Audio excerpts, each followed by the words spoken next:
I always worked with my hands, and I would make something and move on. I called it craft hopping. I'd hop, hop, hop, hop. And then one day, I found somebody who was holding a basket, and I said, "Oh, your basket's really beautiful." She said, "Well, thank you, I made that." And I was like, "You what?" It was the beginning of a journey leading Mary May deep into the history of South Jersey basket making. And this one again in the back is called a pickin' basket. One of her finds was at her township schoolhouse museum, where there's a basket made long ago by a local Forked River man, Mikey Archer. His work is very interesting, and what really grabbed my eye is inside, the way that he does the layout of the basket. Okay, so it's sort of like a spokes of a wheel. Okay, and traditionally you always weave over one and under one and over one and under one, but he wove around one way, and then one time he wove backwards. So what I've done is I've tried to emulate what I believe he did.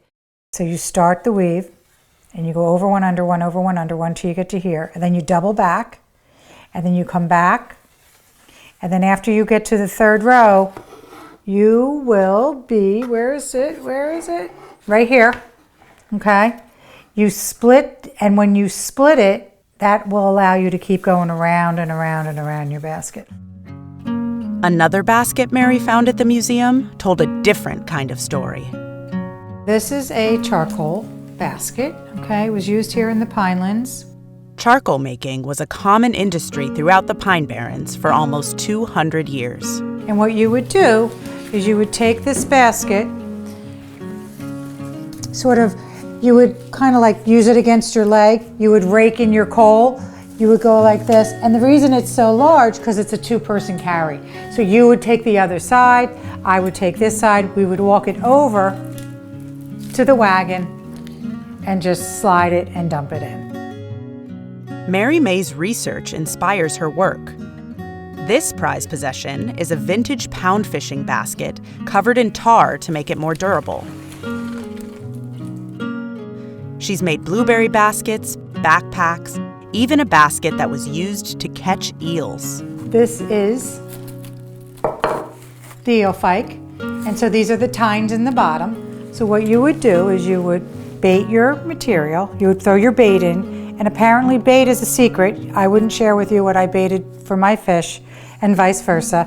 And then you put the plug in. So this is a white cedar, local cedar plug. And you would take this and you would sink it into the water. You would anchor it down, of course, because it would be light. And then this would swell a little bit, so it would really stay on tight. The eels would swim in, and for some reason, no fish really turns around and goes back. Okay, so I'm gonna let you do this. We are making a fishing creel, but I'm going to use it as a purse. I started weaving with Mary between 25 and 30 years ago, and I was hooked, and I've been weaving ever since. She's always giving us a little background on, where this basket came from, what it's used for. And that is fascinating to me. I like culture, I like history. I have piney roots, so it's fun to, be in touch with that history. Mary May is a historian of baskets, but she's also a highly skilled artisan. Why do you want to use the basket today? I think this reminds me of when we go into the food store and we grab our market basket to run up and down the aisles real quick to run in and out. So this one I sell a lot of for the farmers markets. So I've sort of taken the roughness of the farmer's work and refined it a little bit to sort of the way that I would like the basket to look. They used it years back, but how can we use it today and still enjoy it?